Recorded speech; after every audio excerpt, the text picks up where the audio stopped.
Good morning, class. How are you all?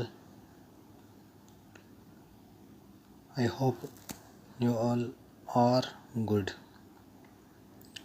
So, as you know, I am your assistant teacher, Mr. Wasim from Smart Indian Model School. I told you about this chapter, the French Revolution. So, this is very important for you. So, now we are on page number 8, the outbreak of the revolution. अब हम यहाँ देखेंगे क्रांति की शुरुआत कैसे हुई, किस तरीके से हुई. आउटब्रेक का यहाँ मतलब है क्रांति की शुरुआत होना, right. Louis XVI had to increase taxes for reason you have learnt in the previous section. How do you think he could have gone about doing this? ये आपको मालूम ही है कि लुई 16 ने टैक्सेस बढ़ा दिए थे जिसकी वजह से प्रॉब्लम हुई थी, और आपको लगता होगा आपने क्यों किया था, ये मालूम है. In France the old regime the monarch did not have the power to impose taxes according to his will alone. बस हाँ, एक ये था कि पुराना सिस्टम था जो राजतंत्र था, उसमें राजा अपनी इच्छा से कोई टैक्स नहीं लगा सकता था अकेला. रादर ही हैड टू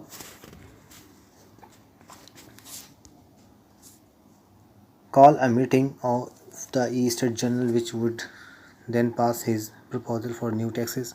हाँ, ये हो सकता था कि एक मीटिंग बुला सकते थे और बुलाने के बाद उन टैक्सेस के बारे में डिस्कस कर सकते थे, लेकिन किंग ने कोई ऐसा एडवाइस नहीं ली इसमें की. तो the state general was a political body to which the 3 state send their representative. क्योंकि जो स्टेट जनरल बनाए गए थे वो रिप्रेजेंटेटिव थे, एक तरह से पॉलिटिकल बॉडी थी, राजनीतिक संस्था थी. उसमें हर संस्था के लोग, हर स्टेट के लोग आते थे, चेक करते थे. However the monarch alone could decide when to call a meeting of this body. The last time it was done was in 1614.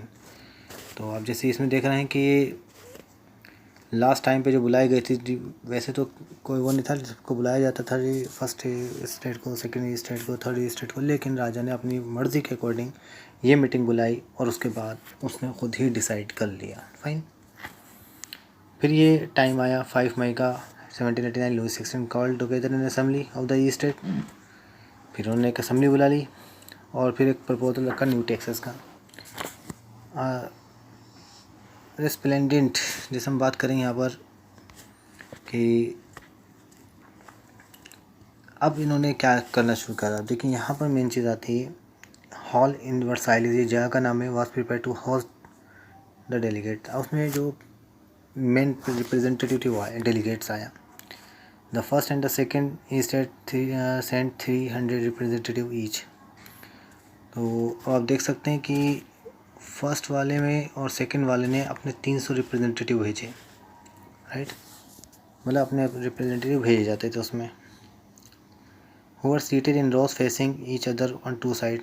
फिर उन्होंने जैसे ग्राउंड टेबल होती है, आमने सामने फेस करके ये लोग बैठ गए, ठीक है, फर्स्ट वाले और सेकंड वाले.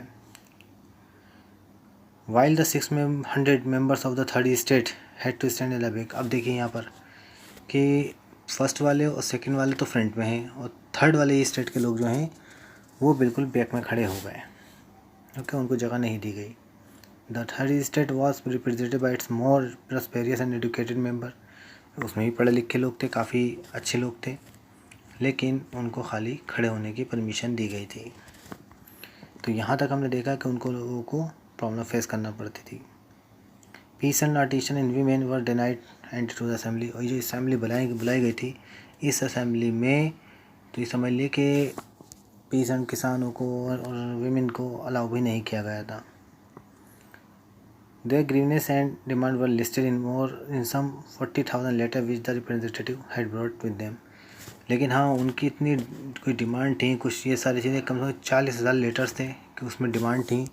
उन लोगों को लेकर आए थे अपने, उनके रिप्रेजेंटेटिव. जैसे हमारे आजम खां होते हैं, अपने ये प्रॉब्लम्स होती हैं एक सिटी की, वो लेके जाते हैं पार्लियामेंट में, इसी तरीके से वहाँ के रिप्रेजेंटेटिव उस जगह की प्रॉब्लम्स को लेके गए थे, उनके सामने प्रेजेंट किया, लेकिन कोई सोल्यूशन नहीं निकल पाया. फाइन.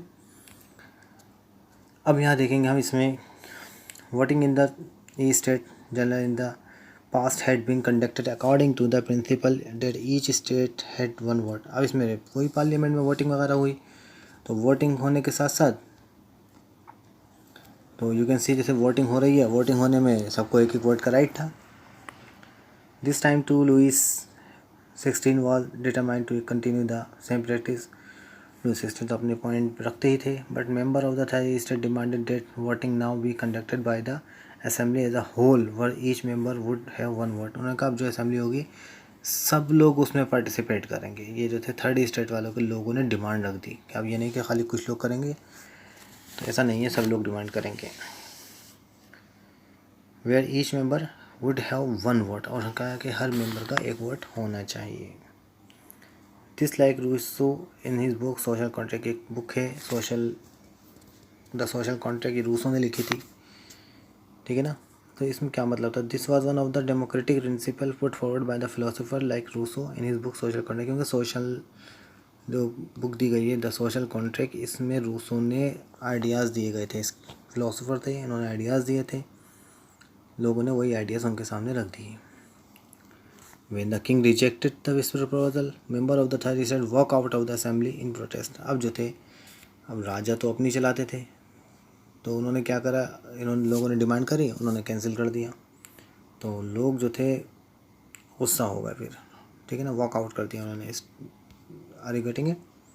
तो यहाँ देखा हमने कि उन लोगों को राइट्स नहीं मिलते थे, खड़े रहते थे, और उसके बाद भी उन लोगों को प्रॉब्लम फेस करना पड़ती थी. I hope everything is clear to all till here.